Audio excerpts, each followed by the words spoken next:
We live in a culture of anxiety. A lot of people feel anxious, and particularly in the last couple of years, people felt anxious about that pandemic, about political disorder, about natural disasters. But anxiety is more than just the personal feeling of fear and terror and discomfort that we feel. Anxiety can seep into a culture and become a dominating ethos of an entire culture. It's anxiety that keeps our stores running 24/7.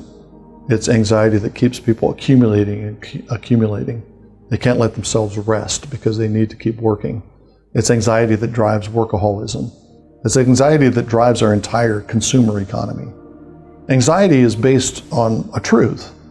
It's a recognition of a limit to human power and a limit to human knowledge. We don't know what the next day is going to bring. We don't know the future. We can't control the future. And yet, in order to secure ourselves in the present, we feel like we need to control the future. We need to have some kind of knowledge of what's going to happen tomorrow. Jesus tells us that we should give up anxiety. Anxiety is not a value of the kingdom. It's not the ethos of the kingdom. Again, we have two ways before us. We have the way of death, which is the way of anxiety and fear, concern, worry about the future. And we have the way of the kingdom, which is confidence in our Father's care for us and our Father's provision for us. So Jesus is presenting these two ways, and Jesus is offering wisdom to his disciples.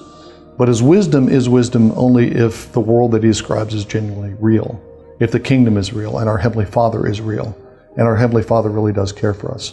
Again, we see why this section of the sermon is at the center of the Sermon on the Mount, because we are only going to obey Jesus and follow him as his disciples faithfully and with security, with confidence, with calm, without anxiety, if we're certain that our Father cares for us.